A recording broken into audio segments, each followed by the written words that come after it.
Olá, nós estamos aqui com mais um episódio, com mais um encontro do canal O que Rola na Geronto.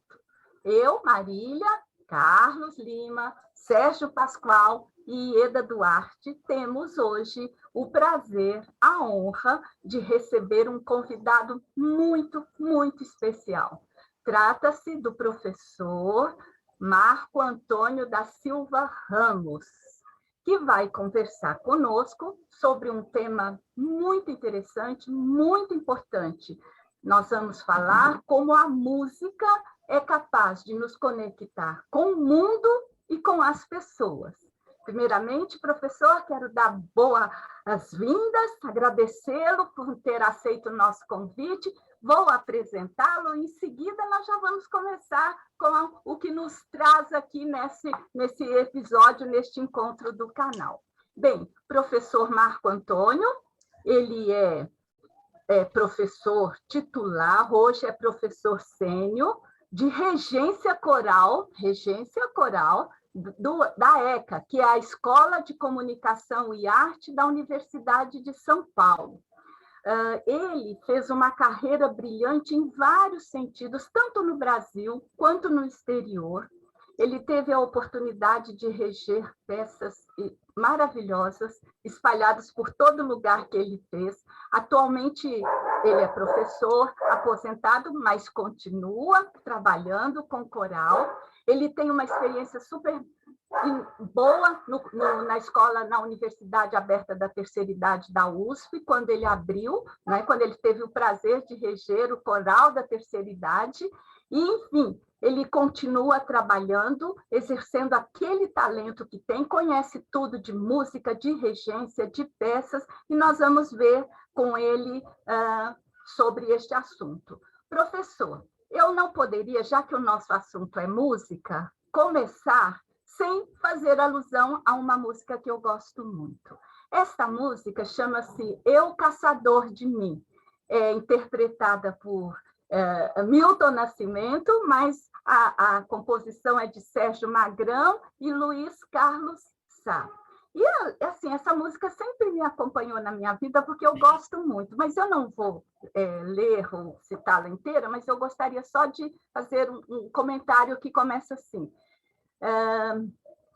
Preso a canções, entregue a paixões que nunca tiveram fim, vou me encontrar. Longe do meu lugar, eu, caçador de mim. Nada a temer senão o correr da luta, nada a fazer senão esquecer o medo. Abrir o peito à força numa procura, fugir às armadilhas da mata escura.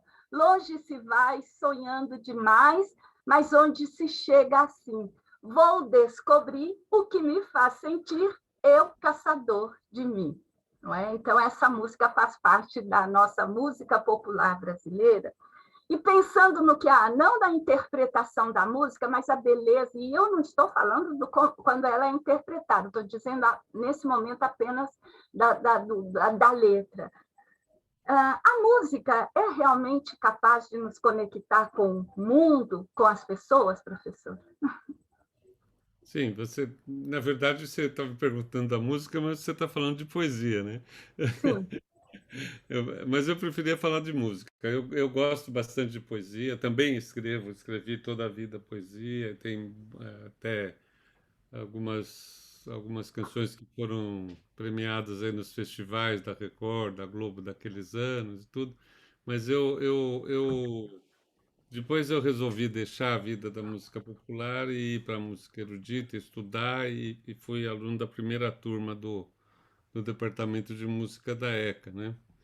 Na verdade, eu fui um dos primeiros a pôr o pé dentro da sala de aula, né? Lá. Então é uma coisa muito bacana ter isso na história de vida da gente, né?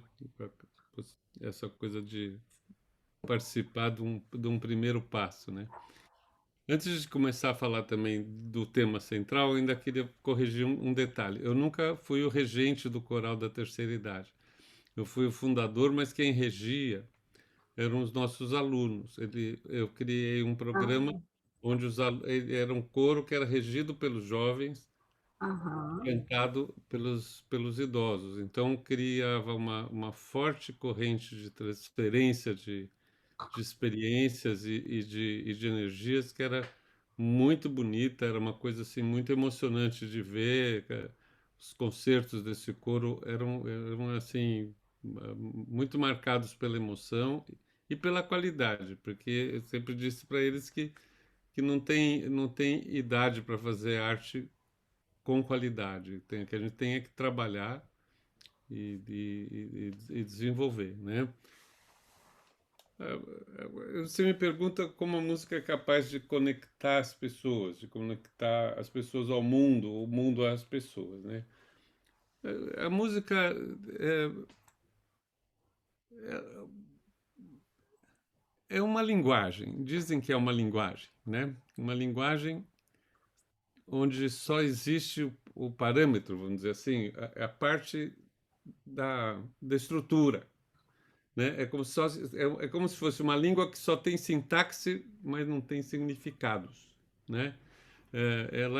Ela tem, então, essa coisa estrutural, né? Onde a gente passa coisas, diz coisas, mas se você vai olhar, você diz assim, bom, do ré mi não quer dizer me dá um copo d'água, né? Em língua nenhuma. Então, ela não tem esse significado direto ela, a música é como se fosse só sintaxe, ela não tem uma parte, a parte que seria a da semântica, a dos significados, né? E que, portanto, ela não quer dizer, do ré mi não quer dizer nada em língua, em música nenhuma, né? Não quer dizer cachorro, não quer dizer cadeira, não quer dizer abajur, não quer dizer computador, não quer dizer nada. Quer dizer música, né? Então a música é uma linguagem que fala de música, né? Ela tem uma forma de criar relações com a vida da gente ou algumas formas. Uma delas que é por associação, a principal. A gente acaba associando certas músicas a certas situações da vida.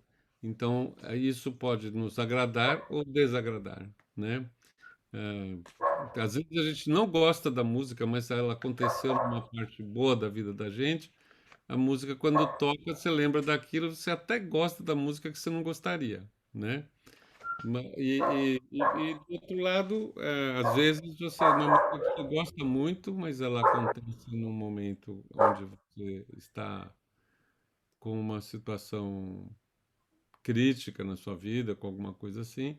Então, quando você ouve aquilo, aquilo te derruba, te entristece, te traz sentimentos negativos. Eu não acho que a tristeza é tão negativa, ela é parte da gente, né? É parte da música, a música ela fala de tudo sem falar de nada, né? Os compositores ali do princípio do Barroco, final da Renascença, eles estavam preocupados em que a música fosse capaz de dizer os sentimentos humanos, né? Então, Monteverdi, que foi um compositor muito importante nesse sentido, ele dizia assim: a gente já sabe como se faz a música sobre o amor, a gente já sabe como faz sobre a tristeza, sobre a paixão, sobre isso, mas a gente não sabe como é que a gente faz uma música sobre a paixão extremada, sobre o cometimento, né? Sobre a guerra, sobre a luta.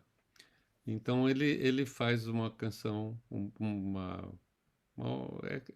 é uma ópera, é um drama posto em música que ele chama, que chama O Combatimento de Tancredo e Clorinda.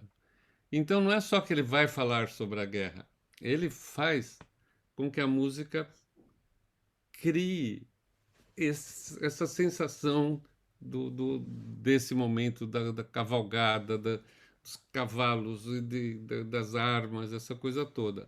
Não?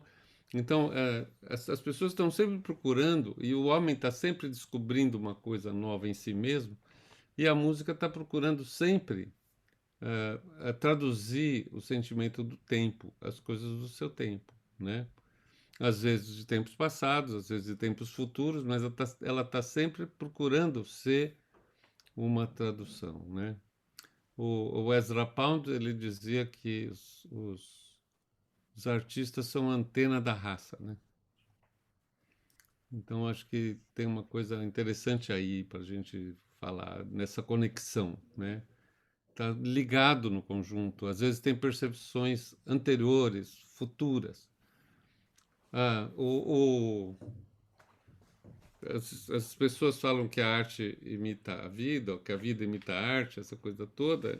Eu sempre me lembro de um fato muito interessante que é da ciência se servindo da arte, né? Contrário do que se diz, né? Que é quando ah, Descartes organiza as coordenadas cartesianas, né? E se a gente prestar bem atenção, a escrita musical já tinha feito isso lá na Idade Média, né? Quase 500 anos antes dele pôr isso em termos matemáticos, mas já era uso, já servia e o uso é precisamente o das coordenadas cartesianas. Você tem um eixo que são as notas, as alturas, né? As frequências do som, e no outro que é o tempo, né? Então é maluco isso, né? Mas a arte está sempre criando, ajudando a criar outras coisas assim. Eu acho que dá para a gente ser um começo. Se vocês tiverem alguma outra coisa que quiserem perguntar, senão eu vou ficar falando aqui. Professor, eu costumo frequentar a Sala São Paulo, eu gosto de música clássica e costumo frequentar a Sala São Paulo e tenho algumas pessoas amigas que são pessoas mais idosas do que eu e que frequentam a Sala São Paulo com bastante frequência nos diferentes concertos, né? Uma observação bastante frequente minha, em geral, é a faixa etária da Sala São Paulo. A gente tem Não é faixa etária. Não, mas não só faixa etária e poder aquisitivo, mas a gente tem os concertos da USESP mesmo É assim. a faixa etária, poder aquisitivo. É muito caro, é muito difícil. Mas os meus alunos estão sempre lá. Não, eu vejo muitos jovens lá, mas vejo também muitos idosos. Também concordo com o senhor que tem uma questão de poder aquisitivo, etc., mas também é possível, pelo menos nos concertos do ZESP, que são um pouco menos caros, vamos dizer assim, que outras pessoas frequentem. Mas o envolvimento, eu sinto assim, o envolvimento de muitas pessoas que estão lá, e elas vão com muita frequência, eu vou lá há muitos anos já, o envolvimento é muito importante. O senhor sente, na sua opinião, existe diferença neste envolvimento? As pessoas, a idade faz diferença no envolvimento com algum tipo de música? Por exemplo, as pessoas gostam mais das músicas mais eruditas, ou isso não tem nada a ver? Então, qual é a sua opinião sobre isso? Acho que não. Acho que isso não é um fenômeno de idade, é um fenômeno social. E por ser um fenômeno social, ele é econômico. No caso da Sala São Paulo, quem tem acesso é quem pode pagar. Mas se você for nas matinês do Teatro Municipal, você vai notar que está lotado de garotada, né? E também eu percebo muito na minha vida que, sim, eu já regi coro infantil, eu regi dois coros de escola, do Rainha da Paz e do Nossa Senhora das Graças, criei esses dois coros. O do Nossa Senhora das Graças existiu até começar a pandemia e eu criei em 1979, nunca parou, né? Eu vejo na vida coral a gente vê de tudo, sabe? Depende um pouco do espírito do regente, como é que ele se comporta, o repertório que ele traz, a roupa que ele usa, a linguagem que ele utiliza, como é que como ele se comporta, ele vai atrair mais uma faixa etária ou outra, né? Então, regentes mais jovens são mais aptos, eu percebo isso, a motivar a garotada mais nova, adolescência e tudo, né? Porque é um pouco mais velho, mas ainda é jovem o suficiente, né? Mas não é, eu não vejo isso como um impeditivo. E eu acho que a música clássica ah, ela, eu nem gosto muito do termo música clássica, né? Eu falo de música erudita, no sentido, né? Os franceses falam musique savante, né? Música de quem sabe, né? Da sabedoria, né? Porque o que muda, a nossa música popular, se você comparar os diversos níveis dentro dela, algumas são mais eruditas que outras, algumas têm mais saber de linguagem. Se você pegar a música do Tom Jobim, ela está muito perto de Schubert, né? Então, a gente... eu nem gosto muito de separar assim, mas o que eu percebo é que vai mais da cultura de um povo, de como o povo tem estudo, tem acesso, às portas culturais que são abertas. Então, aí sim, é conectar, né? Você também, não só a música conecta as pessoas, como a gente tem que abrir as portas de conexão da música para as pessoas, né? Essas portas são um ensino, por exemplo, assim, quando acabou assim, quando o Villa-Lobos, todo o movimento do canto coral, do canto orfeônico que ele fez e criou uma bolha ali na história do Brasil, né? Aquilo parecia, para minha geração, que veio depois, né? Parecia tudo um pouco careta, um pouco assim, né, muito hino, uns temas que não tinha nada. Mas foi dali que brotou um saber musical que produziu um Chico Buarque, que produziu porque o saber do grande compositor e dos grandes compositores como Mignone, Villa-Lobos, o Lourenço Fernandes, os grandes compositores dessa época, o Vieira Brandão, esse saber se espalhou pelas crianças, pelas escolas. Então, não é à toa que hoje a gente tem nas salas de concerto pessoas de mais idade, que são pessoas que tiveram acesso no banco escolar. Então, é social, entendeu? Acho que isso depende de política de governo, depende de política das pessoas, das universidades e de sair abrindo portas. Professor Marco Antônio, Sérgio, quão importante é a música na nossa vida? Eu acho que isto é algo que os idosos, uma boa parte dos idosos tem. Eu queria falar um pouquinho de uma experiência que eu tive na minha vida, né? Eu, quando jovem, eu participei de coral, né? E o coral era um coral mais específico, era coral com canto gregoriano. sim. E era uma coisa que até Eu eu também. estudava latim, mas eu até entendia um pouco do que se cantava, mas o mais importante era a música. É isso que você falou, né? A música não é uma linguagem que não é igual a uma linguagem falada.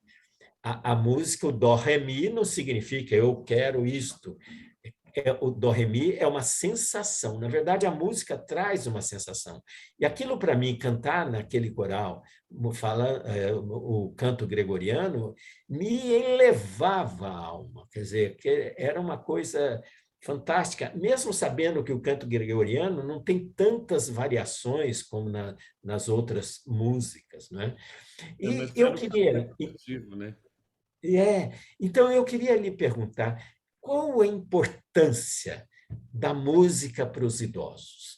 Porque isto, mesmo que eles não saibam ler a letra, ler a música, as notas que estão na pauta, eles cantarem, ouvirem né? O que isto importa para a vida deles? O que transforma isso?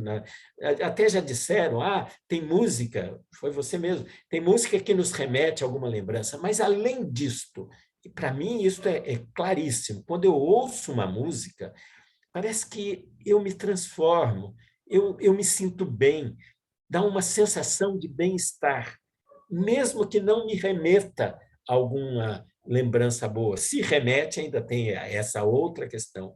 Então, como é que é a sua experiência como regente de coral e trabalho com os idosos? O que tem visto de importância de mudar a vida dos idosos em termos de qualidade? Olha, eu acho que quem procura a música para fazer música com idade é porque já gostava de música há muito tempo. Então, não é que vai mudar, mas vai dar vazão a um movimento que já veio na vida dessas pessoas. Muitas dessas pessoas que chegavam para a gente, por exemplo, lá no coral da terceira idade, tiveram desejo de cantar a vida inteira, mas não cantaram. Então, ali a gente não filtrava por já ter cantado ou não ter cantado, né? Então, o trabalho que a gente fazia levava todo mundo porque a gente também tinha um limite, de caber na sala, né? Porque na USP, você sabe, você abre uma coisa, vira uma, né? Se tiver 500 cadeiras, elas vão ficar lotadas, né? Mas a gente, é, o trabalho que a gente sempre teve preocupado em fazer foi em permitir que as pessoas se aprofundassem na linguagem musical. Então, o fazer musical, acho que ele tem várias coisas. O fazer coral tem outras, próprias, porque ele trabalha a sociabilidade, ele abre um caminho de encontro, de um pouco às vezes a velhice traz solidão, ali é um espaço para superar essa solidão, né?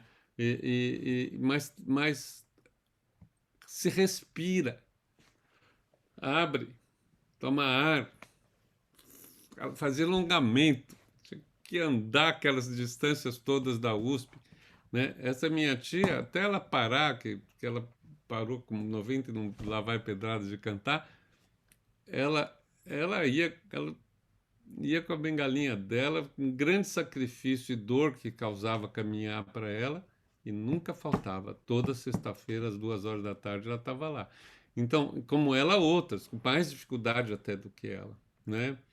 E também tinha uma coisa muito bacana que eu acho que é possível e depende, é claro. Dentro da USP isso é um dado, mas por aí não é.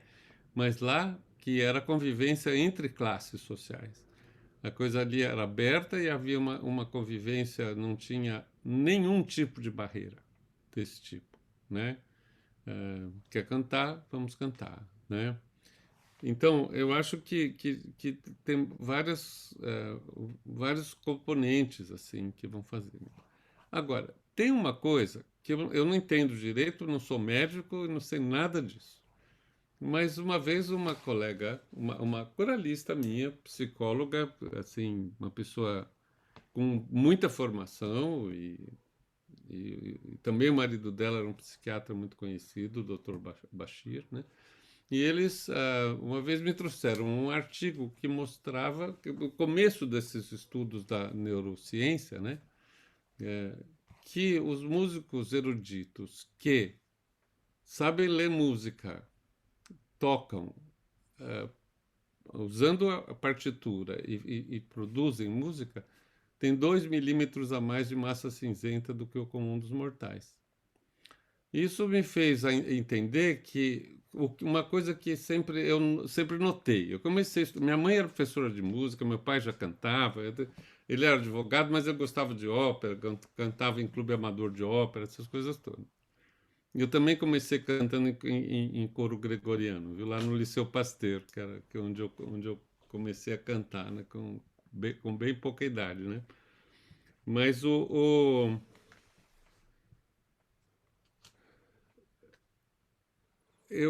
acho que eu percebo que tem uma coisa da autodisciplina, do que é aquilo que a música exige de cada um, que é assim, se você quer ir mais longe, você precisa praticar, você precisa muitas horas, você precisa muitos dias, muitos anos, às vezes décadas em cima de uma coisa para conseguir dar conta. Então, e que de repente um dia você percebe, eu sei. E esse percebe, eu sei, eu acho que é uma sinapse nova, sabe? Alguma coisa que se estabeleceu. Por isso, vai talvez aumentando, segundo aquele estudo. Como eu disse, eu li naquela época, ela me deu a revista, eu li, depois eu devolvi a revista e não tenho essa revista comigo. Mas eu nunca mais me esqueci disso, porque eu percebo que tem algum nível de um passo à frente na espécie que talvez é dada aí. As têmporas, que é o lugar onde essa espessamento da massa cinzenta ocorre, a gente sabe que é o lugar das línguas, né? Onde o cérebro processa as línguas, né? E a matemática, embora a matemática tenha outros mecanismos, mas eu tendo a enxergar a matemática como uma linguagem aplicável às ciências, né? Inclusive Então, a métrica da música, né? O a compasso. métrica, mas não é só a métrica, não. É que é assim, vou te dizer uma coisa, eu componho também, né? E componho música erudita. E eu percebo por exemplo, mas isso é meu, cada um é de um jeito. Mas eu vou indo com aquilo na minha cabeça, e eu estou dirigindo, eu estou comendo, eu estou, às vezes, dando aula, aquele troço está lá na minha cabeça, né? Um dia eu sento e escrevo. Mas no dia que eu escrevo, eu já sei tudo que eu quero pôr no papel. Ou seja, há um nível de abstração que se dá aí que o próprio Piaget descreveu em artigo próprio, né? Como um nível de aplicação. Ele dizia que os compositores chegavam a um nível de abstração mais alto do que o da matemática. Então, eu não li esse artigo, não conheço, mas é evidente que a música é um estímulo muito complexo, né? É, E a gente, para desenvolver cérebro, a gente precisa de estímulos, e claro, estímulos de toda sorte, sim. desde a atividade física, que é um estímulo para a linguagem cerebral, os circuitos cerebrais, e as coisas mais complexas, como, por exemplo, a escolaridade, leitura, e jogos e a música. Acho que a música, e compor a música, então, é algo então muito mais complexa. Por isso que talvez essa questão de ligar a Tocar órgão de música. tubos, você já pensou que quer tocar órgão de tubos? Com vários teclados, as duas mãos e os dois pés, tudo ao mesmo tempo?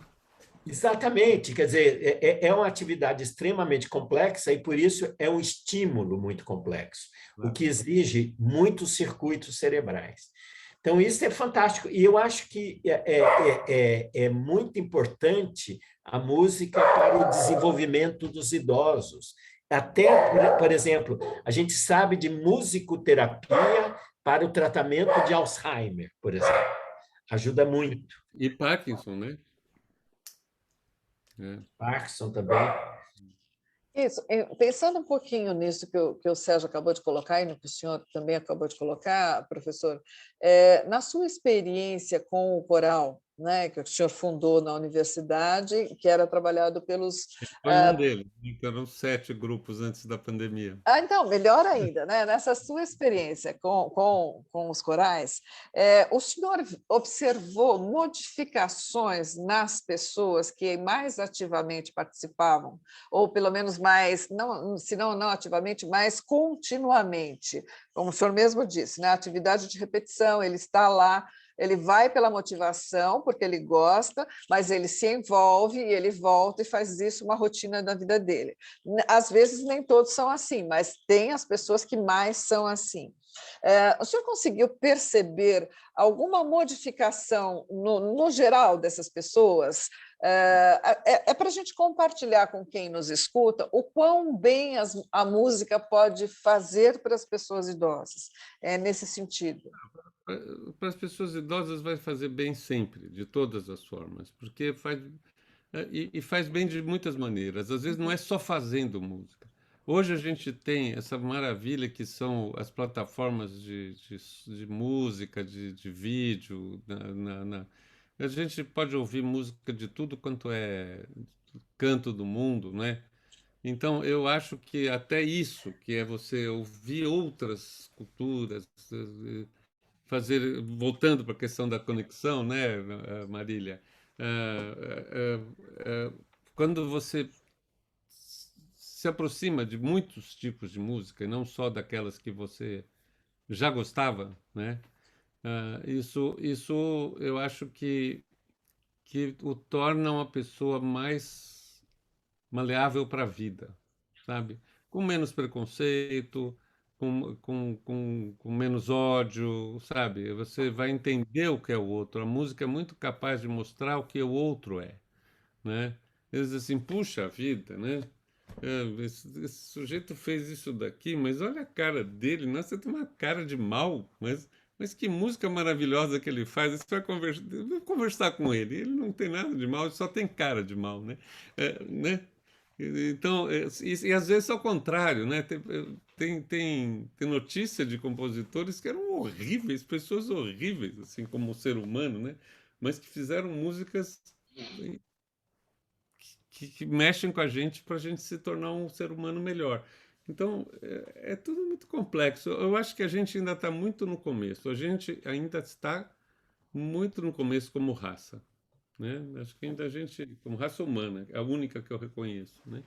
O resto é bobagem, né? Então, a gente existe como uma unidade e a gente precisa aprender que a música pode ajudar nisso. E eu acho que ela ajuda bastante, né? Eu me lembro no período no período em que o mundo estava muito dividido, né, entre quem estava dentro da cortina de ferro, quem estava fora da cortina de ferro, essa coisa toda, né? E a gente sabia muito pouco do que se passava lá, do lado de lá, né? E aí, por algumas coincidências da vida, eu comecei a ouvir a música que se fazia na Bulgária, que se fazia na Polônia, que se fazia. Ficava ouvindo na Hungria, né? Fica ouvindo aquelas coisas assim. Gente, como é que isso funciona, né? Música popular, hein? Música das vilas. Não estou falando de música erudita, não estou falando de música da rua, sabe? Então, para mim foi uma maneira de me aproximar e entender que o mundo não estava dividido. Que estava dividido era o dinheiro, né? Que é sempre isso. As guerras se dão por conta da economia, né? Então, eu acho que nesse sentido, sabe, a música, tanto ouvir quanto fazer, é, pode criar pontes, pode criar contatos, ampliar as tomadas que a gente tem para se conectar com a humanidade como um todo. Uhum. Eu vejo um pouco assim, é uma visão um pouco otimista, talvez, né? Não sei. Professor, eu vejo a música como um elemento terapêutico, né? Para mim, funciona muito como um elemento terapêutico. Inclusive, para eu trabalhar no meu trabalho, eu uso bastante, né, recurso de música.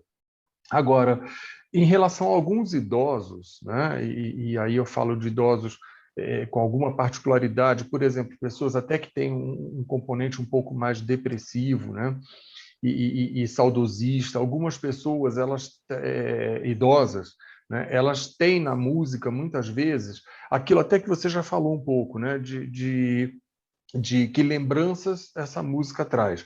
E que mesmo que sejam lembranças positivas, para algumas pessoas isso não funciona muito bem, porque fica aquela lembrança de um tempo perdido, de uma juventude perdida, algum lugar que eu não faço mais parte. É o famoso no meu tempo era assim, no meu tempo era melhor, enfim. Então, para essas pessoas, a música às vezes ela acaba sendo um componente não muito agradável, né? E aí você falou até um pouco, né, de que assim, traz tristeza, tristeza, será que seria ruim? Então, assim, o que você diria para essas pessoas, né, que tem na música alguma coisa mais angustiante, de essa sensação de um tempo que passou, um tempo perdido, que não é perdido, né? A gente sabe que não é perdido, mas essa é a sensação que eles trazem. O que você diria para essas pessoas? Talvez sair do lugar de ouvinte e mudar de lado, ser um cantante, seria um caminho? O que seria interessante de pensar nesse sentido?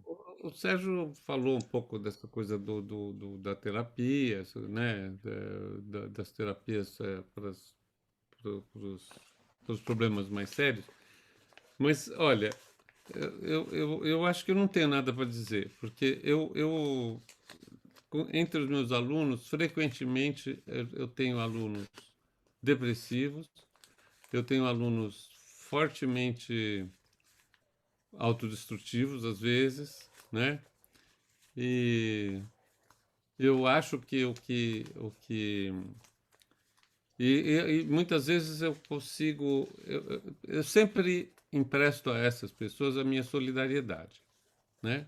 Que eu acho que é o que do meu papel. Eu não sou psicólogo, eu não sei fazer terapia, eu não consigo ajudar de outra forma. Então eu tô com eles. Quando alguém me procura, eu escuto, aconselho em termos da carreira, né? O que eu percebo no meio disso tudo é que quando a gente vai fazer música, ela nos põe os desafios, e desafios são as coisas que nos tiram do chão. É quando a gente põe alguma coisa na frente e diz assim, bom, eu vou vencer isso aqui. Eu enxergo assim, né? Você está me perguntando uma visão pessoal, ela só pode ser muito pessoal, né? Eu, pessoalmente, né? Portanto, eu tô agora com 71 anos, né? E eu comentei com a Marília que quando eu comecei o coral da terceira idade, eu tinha 45, eu achava que nunca ia chegar lá, né? Que nunca, não, velhos são eles, eu não sou. E foi bastante divertido esse processo de aproximação. E tem mais uma coisa, assim, minha. Eu ainda sou o menino que eu fui. Provavelmente ligado à música, mas eu não tenho saudades melancólicas das coisas, porque eu continuo sendo capaz de sentir as mesmas coisas que eu sentia quando eu tinha 7 anos, ou 5, que são memórias mais fortes, mais antigas. E eu vivo a vida incorporando e não ficando com saudade do que passou. Não adianta, eu não vou mais fazer o que eu fazia quando eu tinha as minhas filhas pequenas, que levavam uma em cada braço, mais 2 sacolas, o pinico na cabeça e saía andando com elas. Não, isso não vai acontecer mais, eu não tenho mais energia física para isso, mas eu continuo fazendo o meu pilates, eu continuo fazendo ginástica, caminhando, estudando meus instrumentos, cantando e trabalhando com os jovens. Então, o fato de que eu trabalho com jovens, isso eu acho que é uma coisa que vale, sabe? E que eu vejo em mim. Eu fiquei até o fim da minha carreira na USP, até eu me aposentar, eu comecei a reger o coral da ECA com 81 anos, em 1981. Eu tinha, portanto, 31 anos. Eu fiquei 40 anos na frente desse coro. Sempre eles tinham 17 anos. Entendeu? Então, houve sempre a necessidade de me retorcer para entender o que é agora. O que será que eles estão pensando? O que é essa gíria que eles estão falando quer dizer? Meu Deus do céu, o que está acontecendo aqui na minha frente? E isso foi me ensinando a ter uma maleabilidade pessoal e interior muito grande. Agora, eu não sei como, não tem receita, né? Entendeu? Eu não sei, isso não é receita para ninguém. Eu estou falando de uma experiência que é uma experiência minha, né? Eu não sei da receita, eu sei fazer. Os alunos eu faço eles estudarem, trabalharem, puxo, né? Eu estou lá, eu ainda rejo um coro de jovens, né? Da graduação, é um coro chamado Coro de Câmara Comunicantos. Comunicantos é o nome do nosso laboratório na USP, né?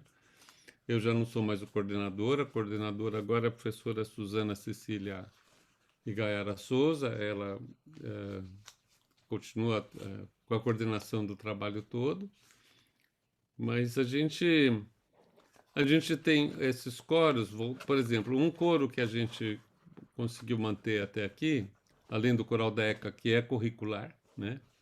Mas o coro que a gente chama de coral escola. O coral escola não faz distinção de idade de coisa nenhuma. A gente tem gente com 79 anos e gente com 17 lá dentro, né? E tem que soar. A batalha por soar bem é que unifica tudo, né? Então, são experiências diferentes. Quem rege esse coro do coral escola, que eu chamei, são os alunos. É como se fosse, no caso, Pascoal ou Ieda, um hospital escola, né? Só que não é um hospital, é um coral escola, onde eles fazem e aprendem a fazer com a supervisão minha, da professora Suzana e do jovem professor Fred que me substituiu, né? Então, tem essa coisa de fazer acontecer.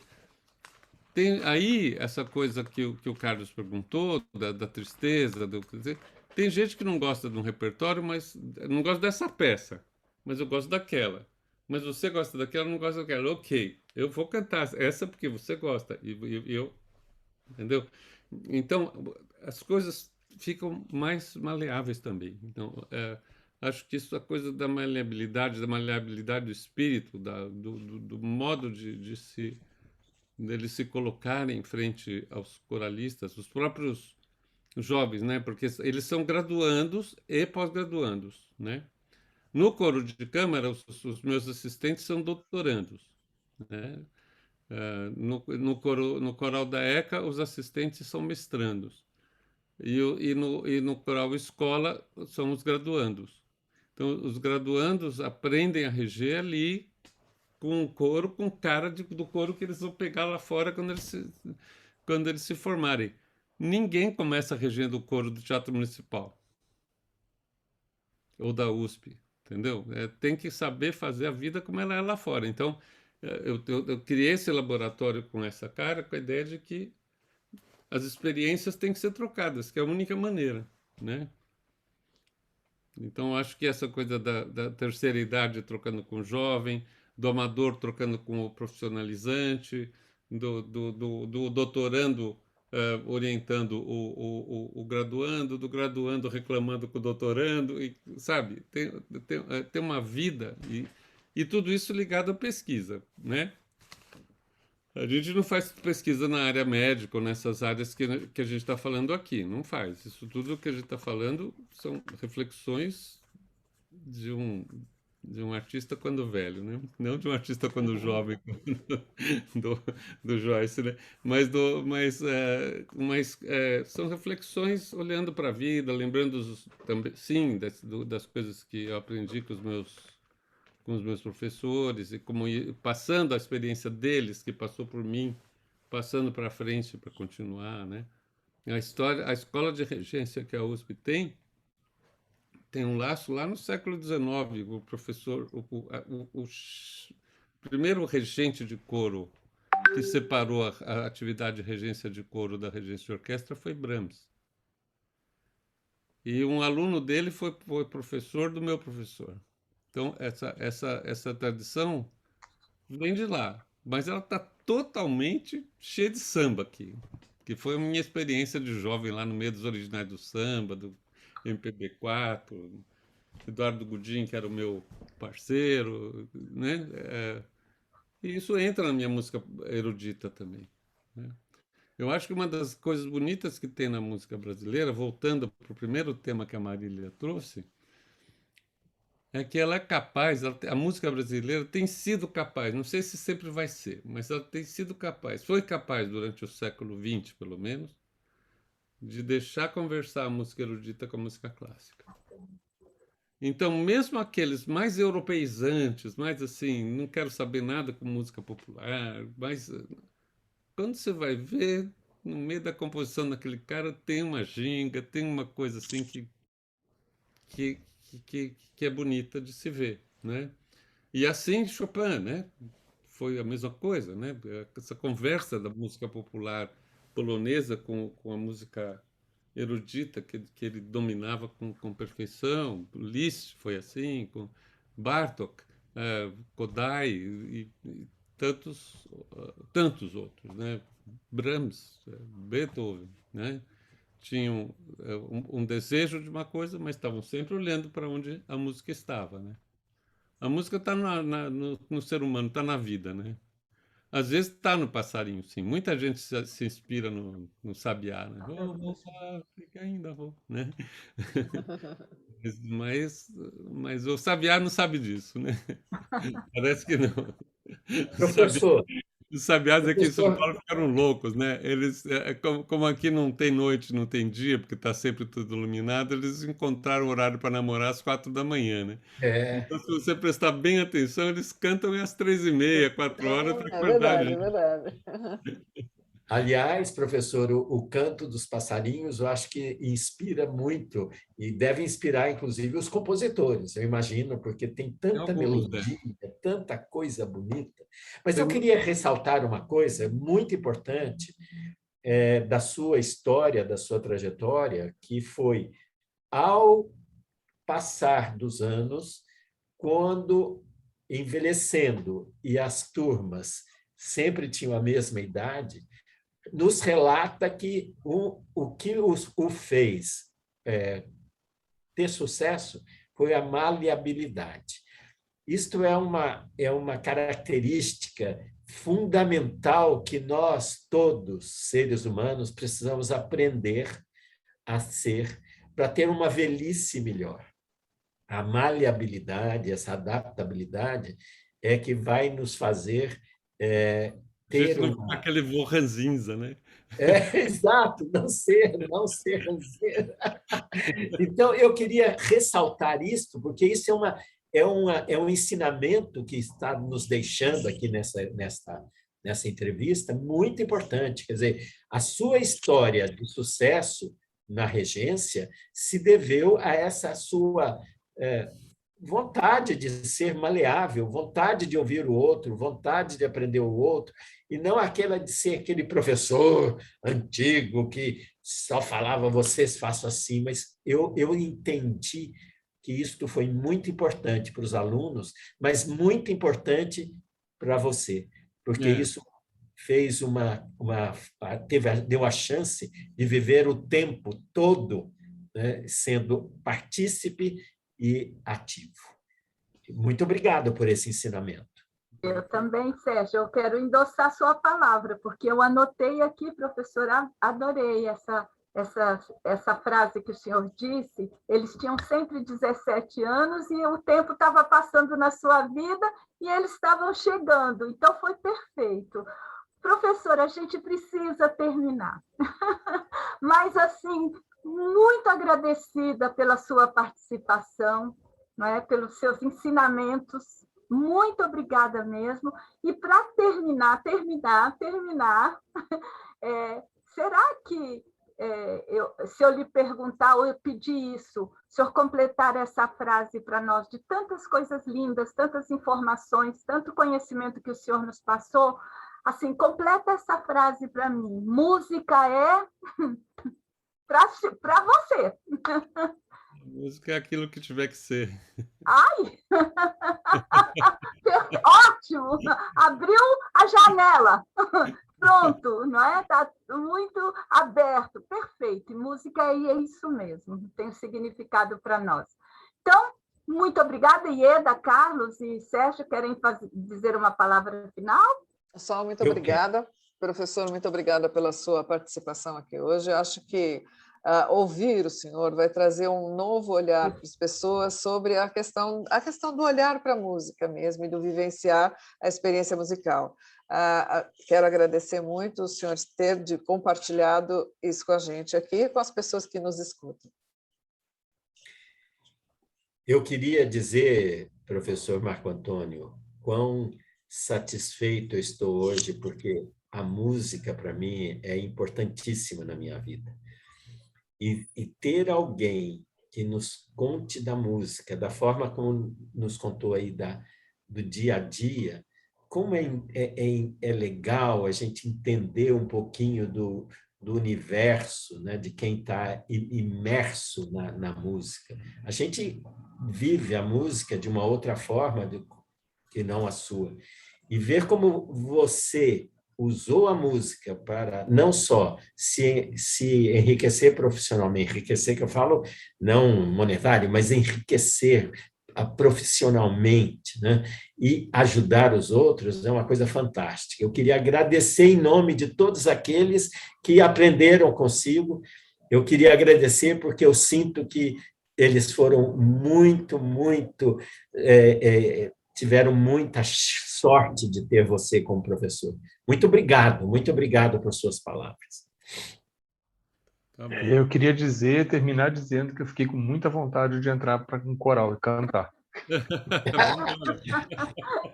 Vem cantar no coral escola. Aliás, a Marília devia ter cantado aquela música Pois inicialmente. é, imagina que eu ia fazer isso na frente do professor, mas nunca. Você canta, Marília? Não, de jeito nenhum, mas eu amo música, professor, amo música, elas me são companheiras, viu? Muito, gosto muito. E a palavra final é sua, professor, devolvo e logo em seguida nós já faremos o encerramento. Bom, eu queria agradecer a oportunidade de estar com vocês e dizer essas palavras assim, sem pretensão nenhuma, né? Porque são palavras que a gente escreve tanto na vida acadêmica, né? Tem que justificar tudo tem que ter uma fonte, não sei o quê. Então, de vez em quando, poder falar assim, sem ficar tão amarrado a bibliografia, né? Tem um lado bacana de dizer as coisas que são... não é porque não é bem memória isso daqui, né? É mais... eu acho que é uma reflexão, um pouco como depoimento, mas eu gostei de estar aqui com vocês. Achei as perguntas muito bacanas, muito pertinentes, achei vocês muito atentos. Isso é uma coisa bacana, porque acho que houve um caminho de ida e volta, apesar da gente estar isolado pela pandemia, né? Olha, os ensaios que eu estou fazendo com o Coral Escola são assim. E vocês sabem que não dá para todo mundo falar ao mesmo tempo, portanto, não dá para cantar ao mesmo tempo. Mas a gente ensaia cada um individualmente, e em grupo, porém individualmente, e depois eles vão indo, aprendem, estudam a canção junto com a gente, gravam, mandam, e a gente daí vai somando em edição, com edição de áudio, né? Edição de áudio e de vídeo, né? Se vocês puderem, tiverem a curiosidade, a gente tem um canal no YouTube que se chama Comunicantos, é o canal do Comunicantos. Então, ali tem as coisas que a gente vai fazendo, vai lançando, as coisas todas do nosso laboratório estão lá. Tem algumas coisas com nível muito bacana, muito bonitas, assim, de se ver. Bom, muito obrigada, professor, mais uma vez, Ieda, Carlos, Sérgio, e estivemos juntos aqui em mais uma série, um episódio, um encontro do canal Que Rola na Geronto. Contamos com sua divulgação, pedimos que você sempre dê um retorno para nós, toque o sininho, dá um ok, e estamos aí até o próximo episódio. Muito obrigada E até a próxima. Tchau. Tchau, muito Tchau, obrigado. professor Marco Tchau. Antônio, obrigado. Obrigado a vocês.